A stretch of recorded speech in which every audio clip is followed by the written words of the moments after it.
How is it possible that the devil created this functionality? Because he was created with a will, with a free will. So he chose. He made a choice. Before him, there wasn't any evil. Before him, okay, but where did it come from? He was made perfect. So how could he now, who was made perfect, become dysfunctional? I have this in my notebook. Perfection. Huh? Yeah, but he chose, okay, he have a choice. But then how he know to choose this functionality when everything was functioning according to design? Help me. Because he chose not to function according to design. Say that again? He chose not to function. But how did he choose not to function according to design? By not being His own free will. Yeah, but we know it's his own free will, but where did this Because he said he wanted to be like God. Yes, but how? What is wrong with that? What is wrong with him want to be like God? And everybody in the world today want to be like God or want to be like Jesus. He want to stop growing. Say that again. He want to stop growing. He want to stop growing. So now we're seeing a picture. You all just paint a picture. So then, everything that has been made in what? Perfection. We said it last week when we were talking. It was made in what? Remember we said it when we were talking last week. Was made in what? Help us remember. Jagger, remember. Kohal potentiale. There we go. Because every single thing that was made in what? Potentiality, with a potential. It was made in potential, right? It was made in time. Anything that is made in time has what? Potentiality. To what? To grow. No, yes, to grow, because that is why it was made. Anything that was made to Grow. to change, to grow, to develop, to become. What Lucifer said? I will become like God. Now look at something. It sounds bad, right? You know, it's the same Hebrew word that Lucifer used there. Eye, eshe, eye, yeah. You know, it's the same Hebrew word that Yahweh told to Moses, eye, eshe, eye, I will be. Same Hebrew word. What is wrong with that statement? Can God grow? No. Can God change? No. Can God operate? No. No. All these different words that we call in here is for what type of beings? Contingent. Contingent beings. That means angels, humans, and any other type of beings there. We know about angels and we know about human. We don't know about any other. And every single being that was made in potentiality to become actual. Remember what I said? The same calf, and the pay is po'al. Po'al means to actualize. To actualize one state. Who's the first being that actualized themselves? Satan. Lucifer. And his name changed from Lucifer to Satan. Natash, that's right. Natash. His name changed. So listen. Wait, why do people name their daughters Natasha?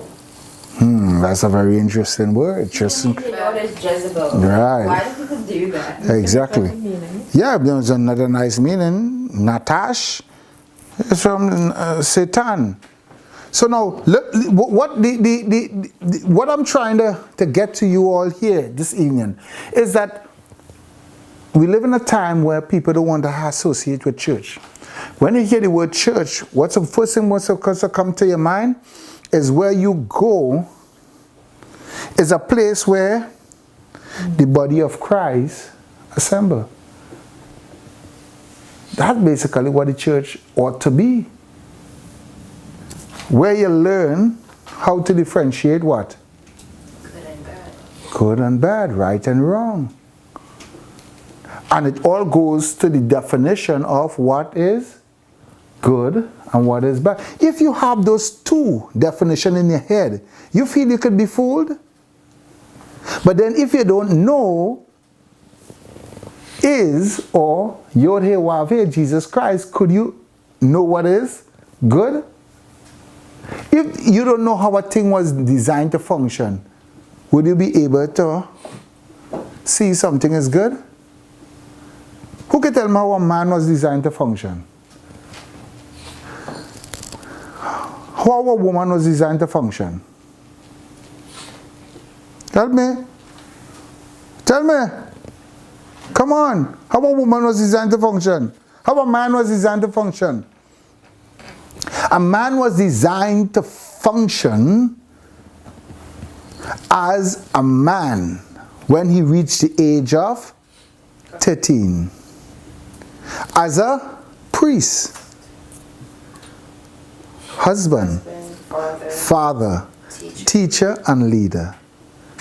That's how a man was designed to function. That is, what is a man? And the who is affixed in that definition. The who is when you take on the responsibility as a husband. Because you could only be a husband when you after you become a what? After you become a what? A priest. A priest. If you don't know to go to the Father on behalf of yourself, you feel like you go to the Father on behalf of your wife? No. It's impossible. So you must know the responsibility and the duties of a priest. When you understand the duty and responsibility of a priest, then you can look for what? Wife. A wife. Because now you know how you ought to treat your bride. That's what Yeshua did. That's what Christ did, right? So now he could go on to the Father on behalf of himself and his bride. And then you could have what?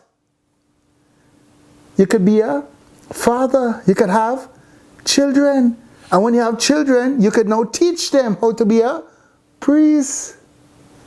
So that they can grow up to be a husband and have children like you. Because you are a teacher. A teacher that teach them their responsibility as what they are.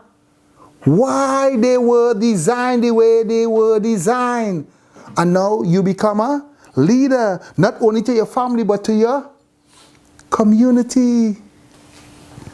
Young man, if we don't know these simple little definition, what is a church? As a church is a place where the body of Christ meet to know what is good.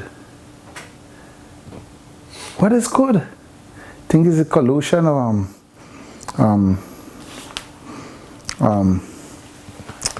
test all things and hold fast to that which is good. It's Colossians or Thessalonians. 1 Thessalonians. Test all things, the last chapter. Test all things and hold fast to that which is good. Test all things. You got to do that. Because we're living in an environment where people don't know why they have been salvaged, saved. Why you go to church? This is why people don't like church. Because they're not learning anything in churches. 1 Thessalonians 5:21. Test all things and hold fast to that which is good. Good. That which function according to design. You got to ask yourself, are you functioning according to design? Are you the church that Christ has called you to be? Are you the temple of God where he dwells and reigns and lives and rules? Are you his his mouthpiece? Are you speaking for him? What is a church? You are the church. Wherever you go, you ought to proclaim his good news. You ought to proclaim that this is how I was designed to function. Like when you guys come this evening and I said, what am I? Who am I? You see, what am I and who am I? The who comes out of the what. Because if I don't know what am I, I'm going to try all my life endeavor to become who. And the who has no relation to the what. And the who only have attachment to what the television, what the newspaper, what all these different artists, and they say that you are destructive. Listen. What is a church? A church is where you go to, the body of Christ go and come to know what is good and what is raw, what is dysfunctional, what doesn't operate according to design. When you know that, now you're able to differentiate this culture, because we are plagued. What is the most destructive philosophy or worldview that we are facing right now in America? What is the most destructive worldview that is affecting the church and the whole Western culture? You know what it is? Hinduism. You know, most of us feel is Islam? No. Hinduism. Because Hinduism is a fix in relativism, and every single individual, college students, pastors, teachers, all of these men are relativists, because you have